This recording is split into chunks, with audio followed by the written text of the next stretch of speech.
Hi everyone, welcome to California Rebel Base. We got a lot to talk about. Kristen is here. The first thing I want to get into with you, Kristen, is this number that just screamed at me this morning when I saw the news about this. It is the proportion of students in California schools who are back in full-time learning after we've had Newsom, Governor Newsom, roll out his plan to get everyone back to school. What was that, a couple of months ago? If you had the legislature vote that some bill or whatever to get students back to school, how many students are actually back in school? The number is 16%. 16% of students are in full-time school, despite weeks and weeks and weeks of these idiot Democrat politicians announcing plans to get kids back to school. I don't even believe it's 16%. I want to know how they're defining back full time, because I think I can't think of a school, and I've been talking to a lot of parents about this because this is obviously of extraordinary concern to the citizens of California. And those who are back full time, including my kids, it's a reduced schedule. Mm-hmm. So it's 4 days a week. Instead of going to school from 8 to 3, they're going to school from 8 to noon. So that's not full time. And the kicker is I don't even know that the teachers are back. So we've got my oldest, who's a senior, has more than 50% of his teachers are actually teaching remote. Yeah. So he goes to school, sits in the cafeteria with hundreds of other students who are all the word du jour, asynchronously learning from their teacher who's sitting, likely in their pajamas at home. So the commitment is not being matched between what the parents are willing to do, the students are willing to do, and what the teachers are willing to do. It's really upsetting. And the second point that I think is really important for people to understand is that the communities that are hurt the most by this are the minority communities. Latinos make up more than 50% of the student body in K through 12. Those are the ones that we rely on this system to educate our children. Many of us don't have an option to send our kids to a private school. And those are the communities that are being hit the hardest. And we'll talk about this when we have Tom on later. But I actually think they might be the swing vote in this recall because these communities are being devastated and hit the hardest, not just by COVID, but by these idiotic COVID policies. It's absolutely outrageous. It's so infuriating. If there's one thing that really turned me against the regime in California, it's this. And it's not just the ridiculous kind of totally corrupt sucking up to the unions, their donors, that is behind this. It's the fact that at the same time as doing nothing to actually get schools open, they're pretending that they are. They're doing press events with announcing their plans, and it's just such bullshit. It's just so infuriating. Another piece of this is from Ed Source, by the way, that this 16% number, which you're right to question. But there's within that exactly, there's data behind the point you just made, which is that there's a massive gap between the proportion. They looked at the numbers in terms of they use as a proxy for lower income people, children on free school meals and or lunches. I can't remember the exact term that they used, but there's a huge gap. And in the poorest neighbor communities, you have a far, far lower proportion of kids back in school compared to the wealthiest. It is just the exact opposite of all these moralizing lectures we get from the Democrats about how they want to help the poor and inequality, whatever. They are literally doing the opposite of what they say. Speaking of which, there is another story that I saw today about Democrats doing the opposite of what they say, which I just couldn't believe. Although, of course, once you start to really talk about anything, you've got to believe it, which is that we talked about this the other day with Susan Shelley about they talk about their climate leadership. And they're leading their climate leadership not only is having all the harmful effects that Susan Shelley talked to us about the other day in terms of electricity prices, whatever, importing oil from Saudi Arabia. There's one aspect of their climate leadership, their climate policies in California that are increasing carbon emissions. They are literally increasing carbon emissions through their kind of carbon sequestration permits. It's some complicated scheme. ProPublica did a story on it today. It is just such an unbelievable example of they literally do the opposite of what they claim. That's right. So when I mentioned the term low information voter, there are so many very bright people across the country and in the state.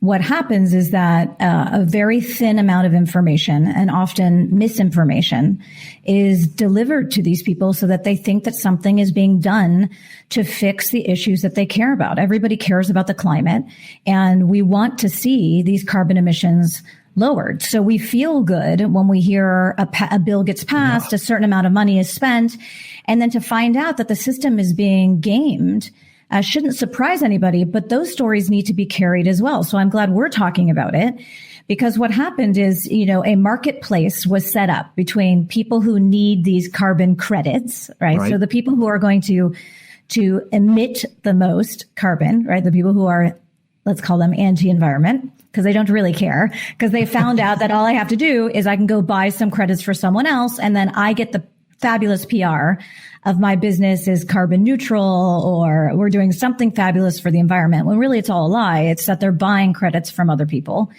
And so a marketplace was set up. Those carbon credits obviously became worth a lot of money. And so you've got these nonprofits who are acting, good for them, as watchdogs, saying, these carbon credits, there's a little bit of funny math going on here about whether or not indeed they are reducing carbon emissions. And so they are they're charging a very hefty price for it, but are we getting back for the environment what we thought we were getting? And so to see fraud come forth in a marketplace is not shocking. What's shocking is for people to say, nope, this system is perfect. It works. It has no problems whatsoever. So move along, nothing to see here. We've got to get focused on results in this state. We've got to start saying, we want to measure your results with all of the money that you took from us for this program. Did the program work? Let's be honest and fix the real problems. And that is really a huge part of what we're trying to do with the show, is like bring some accountability, because they just get away with it because no one ever challenges them. And it's a one party rule. They say all these things, whether it's on schools or climate, whatever, they say this stuff and no one challenges them really. And there's no accountability, and we really want to do that. And I'll say nobody knows what to do, which is why I feel so inspired about this show, because it's two things. One, you can get informed, but two, you can then use that information to get involved in local politics. It's going to be incumbent upon all of us. Everybody waits for a savior to come along and fix it. We have to fix it. We have to fix it. We have to get involved. Exactly right. Well, we're here for the long term. I know that we're going to talk about the recall. That's the immediate battle in front of us, but we're here for the long term. It's going to take a long time to turn this all around. One last thing before we get to our guest. Again, it's another number that didn't surprise me in the least, won't surprise you. A new survey out today, Chief Executive Magazine. Guess where California was ranked out of 50 states in terms of doing business? What's your lowest? It's always the low. It's been the lowest for how long? It's really just tragic. People want to be here. Think of how many people want to ultimately live in California. The fact that we continually are ranked the lowest or the worst and everything is we talk about this all the time. It's yet another reason we've got to fix the state. But this is a problem. So everybody needs to start thinking about the states as mini companies. So if other states are running their companies better than we're running our company, then we're not going to be able to grow our top line. The way we grow our top line, we grow the equivalent of our revenue, is we have more people coming here, earning more money, selling goods and services. And if we're not increasing what I'll call our GDP, we're going to get our state into pretty hot water here. The only reason some of these things have been glossed over is that the tech boom and the resulting revenues from, those sales of equity, from those jobs, have really allowed a lot of this mismanagement to go unnoticed. And now it's going to stop. Exactly right. And every time you see all this, you just ask yourself, like, it's actually a real tribute to the genius of Californians that despite these disastrous policies, we do really well. Like the economy is still big. It's not working for everyone. It's kind of a miracle that anything happens at all, considering how bad the policies are. And just imagine how much better it could be if we didn't have all these things holding us back, right? That's right. And so many other states we really need to watch out. I mean, we really need to watch out for Miami, for Austin. Obviously, I have a very tech focused perspective as a tech entrepreneur, but those markets are really heating up and people are really paying attention to moving there. Companies are forming there. The venture capital is moving there. So Silicon Valley doesn't have a monopoly anymore on hope, great ideas, innovation. Yeah. Those are moving to other states that are much more business friendly. I know. And that's why this movement for change is so interesting. And we've talked about this before. We will just in a moment. You know, it's not just Republicans, actually. Everyone can see. You know, I mean, it's no surprise that we are ranked among business leaders 50th out of 50 states because everyone can see that. Everyone knows that. All right. What are we going to do to change it? The immediate battle, as we just said, is the recall. And so it's so exciting. We have with us today Tom del Baccaro, who is chairman of RescueCalifornia.org, one of the leading organizations behind the recall that's been doing the work that brought us to this point where we are actually going to have an opportunity to vote on the future direction of the state in a few months. So, Tom, are you there? Can you join us now? I am. Great to be on. Good to see you both. Fantastic. That worked very nicely. Great to see you. Tell us the story of how the last, is it years or months? What brought us to this point? You've had such a leading role, and it's so exciting that it's already paid off with the fact that this recall is on the ballot. Just tell us the story. Well, I got involved about a year ago. The petition first hit the streets last June. I started my other PAC, carevival.com. We wrote the first large check for this recall, 33,000. And then as time went on, after the November election, we created RescueCalifornia.org. November 20, which year? 2020, last year. Yeah, last year. And that PAC is a sole purpose PAC, meaning it's only dedicated to the recall. My other PAC also helps candidates. Anyway, we raised $3.2 million and we did something very innovative. For the first time, the pandemic, he shut down the state. He curtailed our constitutional rights. People weren't out and about. So in order to get this done, what we did is we mailed petitions directly to voters, which had not been done before in any degree like we did. And we spent a lot of money doing that. And we spent a lot of money pre-verifying signatures. In the past, you'd get petition collectors that would hand you signatures, put them in a box, you hand them in, and then it was up to the Secretary of State or the registrars to determine their validity. Now, we spent money to make sure that those signatures were good. And if they weren't, we actually sent them back and paid to get them back. And so we ran up the score. We set a record 2.2 million signed, and we're going to get new numbers that show that about 1.85 will have been approved by the Secretary of State. That's so amazing. $250,000 to spare. Yeah. Yes. Just one thing on that is important to point out is that kind of smart approach, it clearly made the difference because actually, is it, Kristen, maybe you know how many recall, just since Gavin Newsom's been the governor since 2018, how he was elected in 2018, there have been 5-6 recall efforts. This is the sixth. Right. And it's the first one that's got anywhere near. Well, this one, I mean, the others didn't get anywhere close to qualifying. Yes. So this was a combined effort with Recall Gavin 2020. We put a lot more resources into it. These issues have been building, including the loss of jobs. I'd love to weigh in on that pollution thing. Steve, here's a number that'll shock you. In the late 90s, we had about 700,000 government jobs in California and about 2.2 million manufacturing jobs. That is now flipped. We are down to 800,000 manufacturing jobs and over 2 million government workers. Oh my over God. 2 million out of the 38 million. It's unbelievable. Yes, I've got to stop saying unbelievable because it's all too believable. You know what I mean? All this stuff that we hear, that is unbelievable. And I don't think people appreciate how many. That's a lot of pension benefits. Yeah, that this state is going to be responsible. And that's for. the whole point. You nailed it because that's the sort of corrupt cycle, isn't it? Because they create the government jobs, the government unions sort of represent them. They then put their money behind Democrat candidates.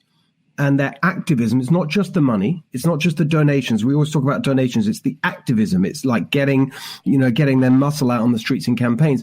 And what do they get in exchange? The luxury, pensions, and healthcare from the government back to the government workers and the unions. It's so corrupt. And let's talk about this pollution issue. So I wrote years ago in Forbes about how California regulations are adding to worldwide pollution. And here's how it goes. It's pretty simple. Our regulations are the highest in the world. We drive manufacturers to India and China. They pollute at record amounts. Turns out, Steve, you might not know this, and Kristen, the world turns, and so the pollution goes all the way around the world. The left doesn't accept that. Okay, so the immediate effect is more pollution, but it's worse than that. If those regulations were reasonable and the manufacturing was here, and we developed advanced clean technology, because the market would be there, right, to deal with the reasonable regulations, then the American clean industry would be far ahead. Mm-hmm. And long term, we could sell it to the world and the whole world would be cleaner. But because California politicians, and Kristen, you said it so right, they appropriate and pass things. They don't look to the results. Remember when Milton Friedman talked about that, right? So what needs to be done? We need to have these reasonable regulations. How do you do that? Well, you need leadership. Gavin Newsom can't because he bows to environmentalists. That's why we have such fire danger in this state, because he can't even stand up to the left to cut back trees from fire lines. He can't get kids in the schoolroom.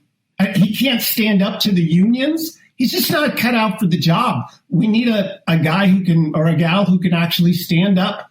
Yeah, well, this is the thing. It's very interesting you say that, because it's like there's a real kind of parallel with the national level, where I just think the key problem when you look at what Biden's doing, Kamala Harris, the way they approach things, they're just machine politicians.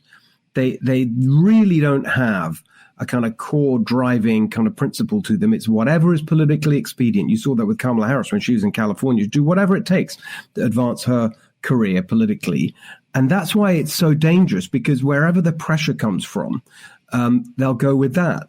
And right now, all the pressure in the Democratic Party, whether that's at the national level or the state level here in California, it's basically coming from two places, the government unions and the woke left. It's a complete disaster. Kristen, what do you think? I agree. I mean, it's he's beholden to the unions, and to this point of what can people do, probably the most important thing is to vote to recall the governor. Yes, exactly. I almost don't care who's in. Yeah. I'm going to do what I always do, which is I'm going to evaluate each candidate based on their policies. But I'm steadfast that it is 100% not him. It's not going to be a career politician. It's not going to be somebody who has repeatedly proven that he will do the bidding of unions and of special interests, and that's it. And why Californians continue to give him a pass or gloss over the fact that he doesn't care about you at all. Not for 1 minute does he care about your job, your family, or your children. And the most powerful thing you can do is say, enough, you're out. And that's the way that we hold politicians accountable. It's less relevant to me who it's going to be, because that person will get the message loud and clear that if you don't support the will of the people of California, that will happen to you too. You'll be out.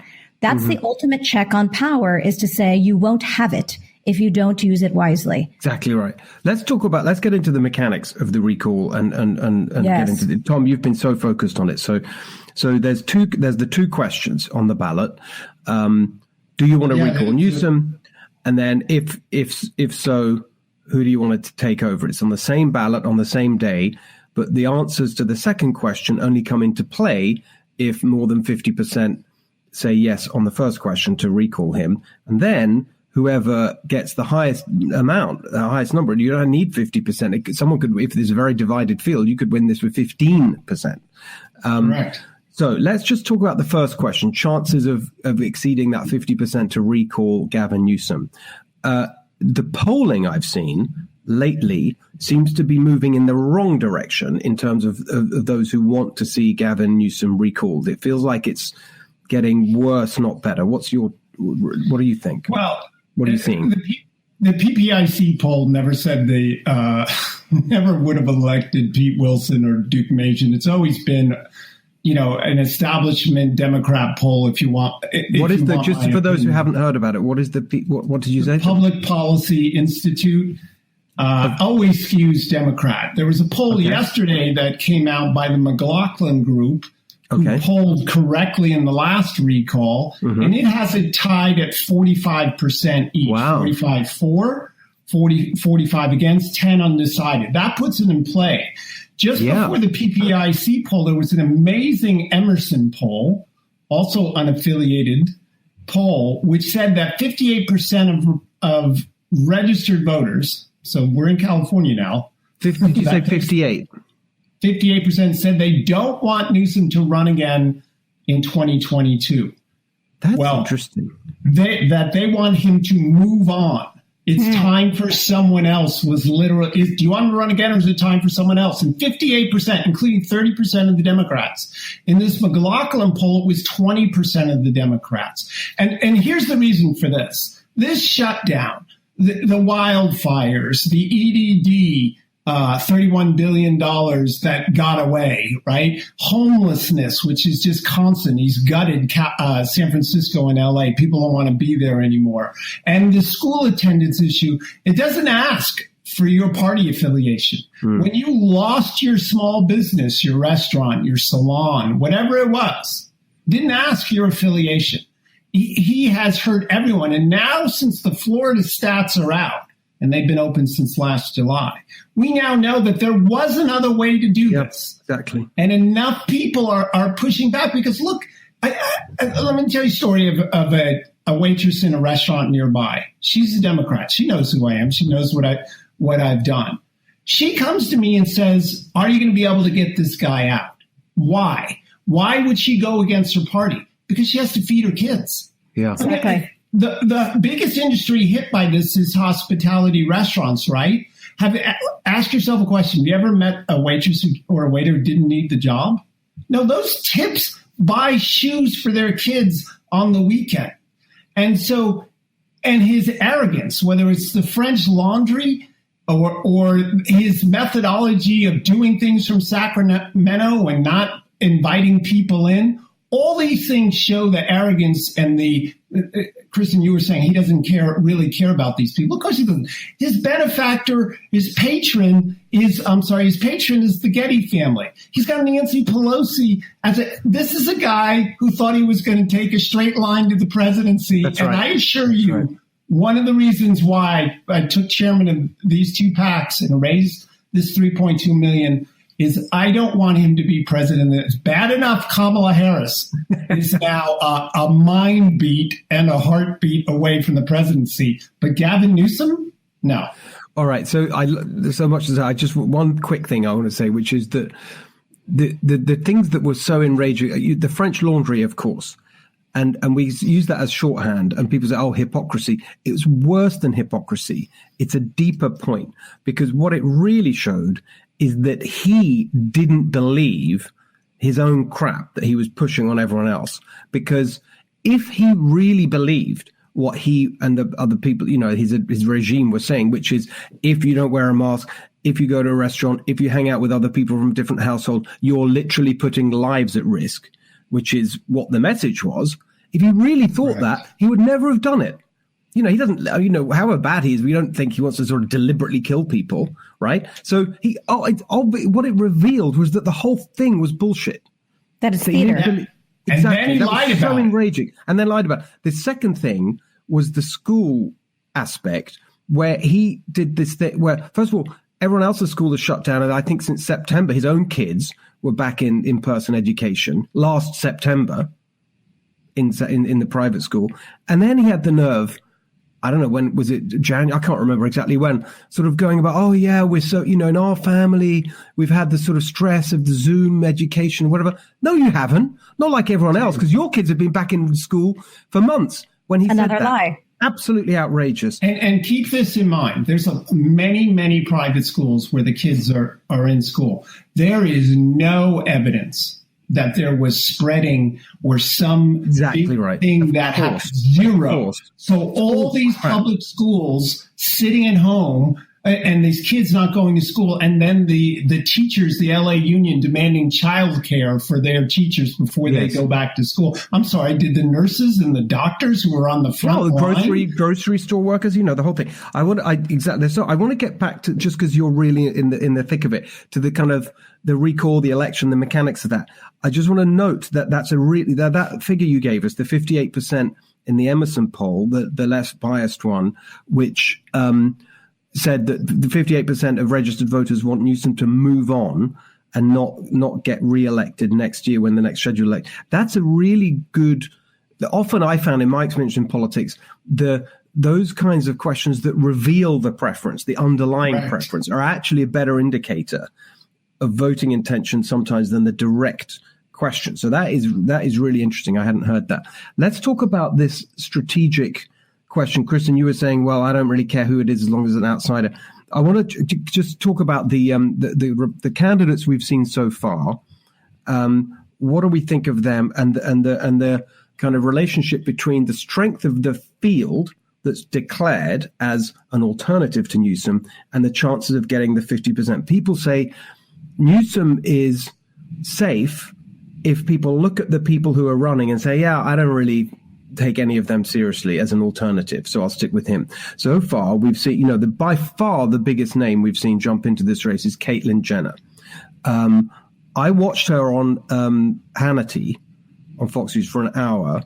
I've got my own reaction to that, but I don't want to sort of lead the witness. I'd love to know both of you. Did you see Caitlyn Jenner? What do you think of Caitlyn Jenner's candidacy? Kristen, you can go first. I liked her. Did you watch it? I watched it. I thought she came off honest, authentic. It seemed heartfelt. Yeah. It resonated with me, of somebody who, look, I didn't want to get involved. But when I'm thinking about moving out of the state, moving my family out of the state, building my company somewhere else, you start to look for alternatives of, how do I fight for the state and make it better? So that resonated with me.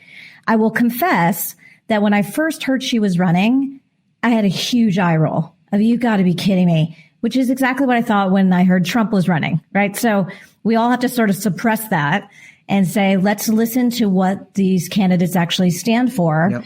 And I will say, I actually would be proud if we were the state that had the first trans governor ever. I think that would be pretty cool. I'm going to just jump in. I can't resist it because it's another reason it's so great we're doing this show, Kristen, because that's literally how I felt, right? Both parts of what you said, which is that when I first heard, Caitlyn Jenner is all a bit, celebrity or whatever. And the cliches come out and other people have made, it's a bit of a circus, whatever. It's not real. It's not serious. And then I watched last night, exactly the same reaction. I thought she came across as really sincere, really strong, actually, a really strong person. And it made me reflect on everything that she's been through. I know not a lot of people, there are people who, have problems with her identity and how she talks about it. Not me. I think it's, to me, she came across as an incredibly strong and sincere person who's just committed to making life better for people in this state. And I loved what she said right at the beginning, actually, where she just sort of explained why she's doing this. And said, to your point earlier, I just want solutions. I'm going to get the smartest people. I'm going to go to Sacramento and we're going to get solutions that work. And that's how we're going to judge it. Tom, what did you make? Now that we've led the witness. Well, exactly. Sorry. Yeah. No, not at all. Keep in mind, I'm chairman of a single purpose PAC and I'm not allowed to play up one candidate or another. We could lose our status. But here's what But here's an important point we need to make. We expect about 12 million voters in this recall election, which means I need 6 million and 1 votes. In order to do that, we need to bring these voters to the table. And if we have a series of candidates that each pull from different sectors of the electorate and bring them to the yes vote, then I'm all about it. And so if you look at the candidates so far, we have a San Diego ex-mayor, we have Caitlyn Jenner, we have John Cox, and a number of other people. And when the election actually, remember the last time around in 2003, there was 135 people running. We have not seen the last of the celebrity that'll get in this race, nor have we seen the last of more conventional, or as Kristen would prefer, maybe an outside business person who comes in and wants to think rationally about how government should do its things instead of paying off its favorite special interests. So we haven't seen the last of this. We're focused on the yes vote. Mm-hmm. My dad, who's an old marketing executive back in the day, all publicity is good publicity. So the fact that they're out there drawing the line and saying Gavin can't handle the job, I'm all for that too. Well, one thing I want to add too is I hear a lot of, what business does so-and-so have running? They have no history in politics. They're not qualified.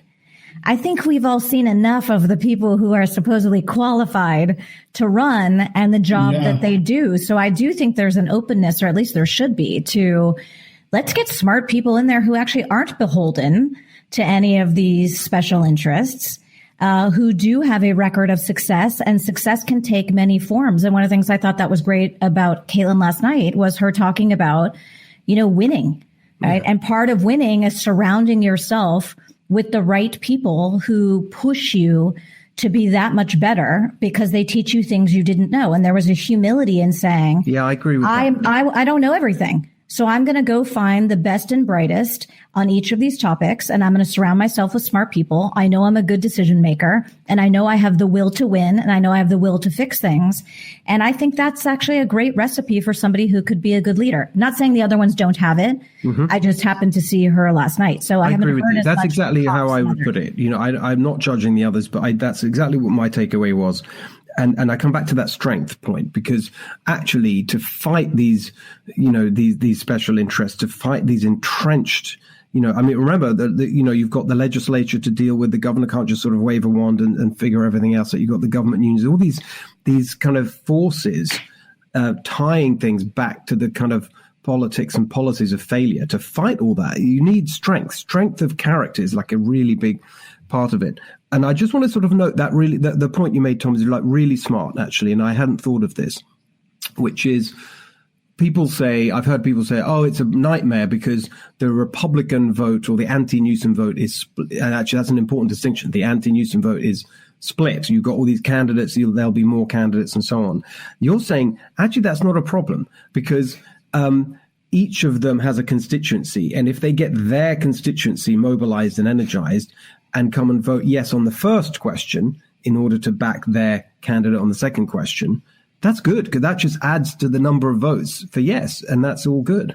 It's a really interesting point. If I could add this as well, because I get asked this question all the time. I used to be chairman of the California Republican Party, and a lot of people are saying, well, is California ready to turn red? I say, actually, no, but here is what's going on. It's an interesting dynamic. I say that California is having a spate of common sense. Gavin Newsom wanted to run Uber and Lyft out of the state by forcing the employees. And common sense said to people, no, this is a good thing. Why would you do that? He pushed cashless bail. People with common sense, and by the way, he's about to release 76,000 felons, including 66,000 violent felons and 22,000 who are on life sentences without the possibility of parole. People said, common sense, why would you do cashless bail? It doesn't work. And of course, the big tax increase. So this can I add one to your list, which was the affirmative action one? Yeah. The proposition on that, which was to be able to allow racial preferences, and people voted that down, much to everyone's surprise. So there's some common sense there. And so the issue is, to win, to get this yes vote, we need a lot of Democrats to vote for this and independents. So how do you, in this modern age, and what I call the divided era in my book, how does a candidate reach all of those people? And the answer is rather simple. And I've been telling this to Republicans for years in this state, and apparently my voice isn't persuasive or loud enough. But here's how it goes. It's pretty simple. When Republicans put something on the ballot that matches a problem with a solution, a common sense solution, a problem, a solution, they do well. They've passed a lot of initiatives. Yeah. When they don't run with an agenda, when they don't tell people how to solve a problem because they don't want to be liked and they don't want to offend, they lose. So the winner of this, in my view, is the person that emerges with a solution to homelessness, a solution to the wildfires, a better thing than Newsom. This isn't going to win. This isn't going to win with some huge ideological fight. It will win appealing to common sense, because there's enough Democrats right now, as both of you pointed out, who are frustrated. Yeah. They want solutions, not politicians. Can I ask you about the Democrat side of it? Because there's another, again, this is just one of the things that a lot of people say. It could be complete BS. I don't know. So but it's a big part of the conversation, which is there's a really important strategic decision for the Democrats, which is, do they either actively run another Democrat or tolerate or accept a Democrat as the kind of fallback candidate? So so the Democrat voters, they want to be encouraged. They're all going to be encouraged. They already are. The campaign's up to vote no on the recall. But just in case, let's make sure that there's a strong Democrat there who comes top of the pile if it goes wrong on the first one. And so the argument is, well, if they do that, then that's giving Democrat voters license to vote yes on the recall. Yeah, we don't like, you, to your point, the 58%. We want to get rid of Newsom, but we don't want a Republican. We want a Democrat. So let's put one on there. What do you make of that whole discussion? So here's my view on that. First of all, in 2003, a Democrat did get in, and he hasn't been heard from since because he broke ranks. Currently, as you know, Aunt Nancy has forbidden all Democrats from supporting this. And Aunt Nancy, we may not like her, but she often gets her way within her party. So if Newsom's about 45% approval rating, let's say he is now, which is below 50%, by the way, in a dangerous place for an incumbent, as you know. I say if he stays between 41 and 45, no Democrat gets in. But if it's a long, hot summer or wildfires in the fall, blackouts, more violence, and he slips into the 30s, then Democrats really need to wonder. And so my preference is that his approval rating stays at 42%. No Democrat gets in, so we get an alternative governor, and it passes. But if he goes into the 30s on a serious note, then I think the dam will break. Well, this is the last point, but I just want to throw it in there because I don't know. I just saw it today in terms of the speculation about who the candidates are. I thought, oh my God, I almost felt like run this guy because then it'll really help. There's speculation that Adam Schiff is going to be the guy, California congressman from down in Los Angeles, is going to jump in the race. What would that do, Kristen? Adam Schiff. No, Tom, please, you talk. Okay. He was supposed I'm not sure I can say anything nice. He was supposed to get appointed attorney general at one point, on and on and on. Adam Schiff, who sadly went to high school right near me, I just don't think he carries statewide credibility. I think you're going to find a Steve Wesley, which both of you know, as a possibility. And the reason why he'd be a possibility is, keep this in mind. If you're governor of California, you're an instant presidential candidate. This is do you remember Chutes and Ladders as a kid? This is an instant ladder past all the rigmarole. I'm suddenly governor of California. I'm suddenly running for president. He might be the kind of person who would get in to circumvent the party politics and run for president. All right. Final thought, Kristen. Can we have a smart person, please? Which takes Adam Schiff out of the running. He goes in that category of somebody who couldn't succeed in normal life or in a company. And so he went into politics, and he's everything that's wrong with politics. I don't even care what side of the fence he's on. Doesn't matter. So I need a smart person. California deserves a smart person who's results focused and who will actually focus on the issues. So there we are. So Tom, you're not allowed to weigh in. I understand that, except I think we can conclude that we are all against Adam Schiff. So on that note, let's leave it there. Tom, it was so great to see you. I'm sure you'll be back because we're going to have so much to talk about. We're just at the beginning of this whole recall thing, and it will heat up, and you'll be at the heart of it. And we really appreciate seeing you today. Thank you. Thanks, Tom. Thanks for having me on. Okay.